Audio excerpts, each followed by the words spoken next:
Boom kadeem kabam guys, this is Games Techno back with another video. And first of all, a very happy and positive new year 2019 to all of you guys. And if you love to play through a solid horror video game experience, then this video is for you. In this video, we'll be talking about how this year the horror genre in the video game space was very much underwhelming. I've been playing through many games year in and out from the last 3-4 years. Horror video games are one of my favorite video games.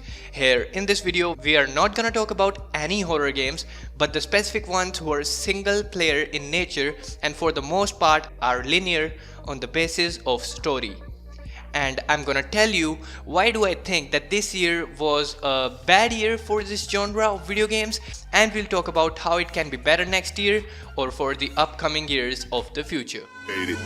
Nah, I done grew up around some people living their life in bottles. Granddaddy had the golden flask, backstroke every day in Chicago. Some people like the way it feels, some people want to kill. For kicking things off, let's do a quick Google search for horror video games 2018. What pops out is a pretty accurate fact that this year only gave us so much games that we cannot depend on 1 or 2 games out of 10 to 20 games to be some great experiences when all we have is very few on the shelf. I know that there were other game releases in this genre this year, but these were the ones having that buzz going on around the community. This small number of video game production in this niche is one of the major reasons for this year's bad experience. I know that sometimes those indie titles break down the walls with their superb mechanics, soundtracks and narrations, but we didn't even get a good experience out of indie genre either. Or none to my study, that is. The exact cause of this less production of games in this genre is unknown to me. I'm gonna be very truthful here. But despite of that, I'd say maybe piracy and amount of work required to make a solid horror experience can be the 2 reasons amongst the many that game developers may have, in which piracy leads to the lack of interest in developing single player titles because they're easy to crack and play, whereas multiplayer games are difficult to achieve, that they need some kind of custom servers or something that is hard to achieve. But cracking single player games is easy for them, the crackers out there, and it's easy for us to get our hands on them. So yeah, why do we need to pay when we can just pirate games? And the second one, amount of work required to put these things together and then failing from a commercial point can be a strong bad hit on the face of such developers. We as consumers can try our best to stop doing piracy and spend our money on the games we love and enjoy. Let those studios or developers make some money who worked hard on this, providing us, all this entertainment. I've done it in the past, I ain't gonna lie, but yeah, we shouldn't be doing that, that's all. We should stop, we should minimize piracy from our side so that we can help the developers out. That's all I'm trying to say. Then, as developers, they can provide us with free-to-play game demos for the latest and greatest titles so that we can check their performance, mechanics, etc. and have an idea about whether it is our cup of tea or not.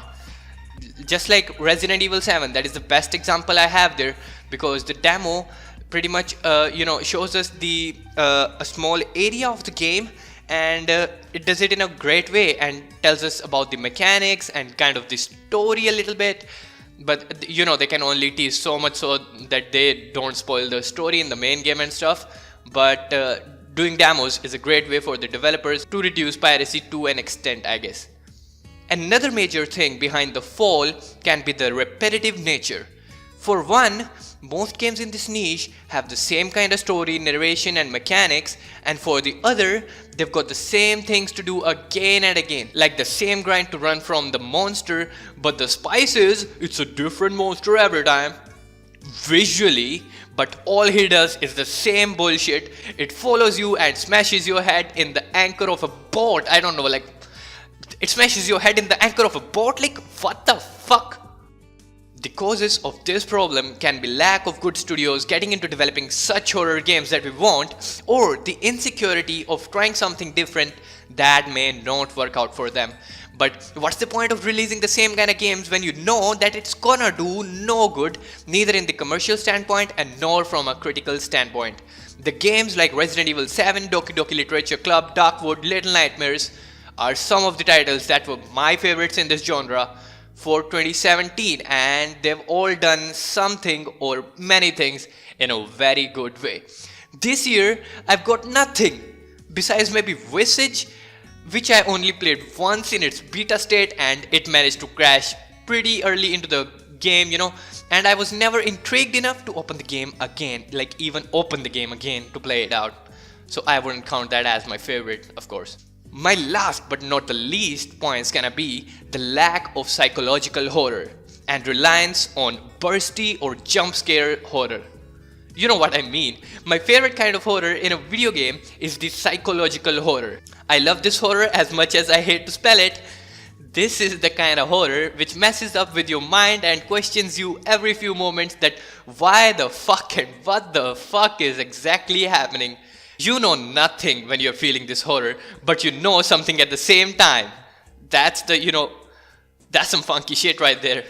You're feeling it. For a few examples, like the games I mentioned above, Resident Evil 7, that is like the Evelyn girl. You see that girl and you don't know what the hell is going on, and you don't know what the fish is your wife doing to you, why the fish is Mia onto you, and I don't know why is he changing her face and stuff. The jump scares are another thing. When you're going down the stairs and she comes up and smashes you on the floor, that's another thing. But when she does, these psychological things the developers do with your mind, that why is Mia changing her behavior and stuff like that. It's hard to explain, but I'm trying my best to do so. Doki Doki Literature Clubs looks something and is something else. Little Nightmares, a pretty unique kind of approach to a horror game that is a 3D game but from a 2D perspective. I'd say that game is amazing. It does something out of the shelf. And Outlast has a good share of criticism around it, but it has some of its moments. The school scenes are the psychological fuckers who just mess up with your mind. That's how it works. That's how the psychological horror works. And this year we saw nothing like that. That is pretty much disappointing, but in no way I'm trying to spread any kind of negativity or any kind of negative bullshit crap. All I want to say is that we are looking up to a great year 2019 for this genre, the single player horror games, and hopefully we get some good or maybe great examples in this year, so that we'd be happy with this genre once again. That's all I wanted to say. So yeah, thanks for watching this video, guys. If you think that something can be done to improve this thingy, comment it down below and tell me about what can be done. Even though I can do shit, but we can have a little kind of discussion about this topic maybe going on. And that's all for today's video, guys. Bye bye, have a great year and have a great day.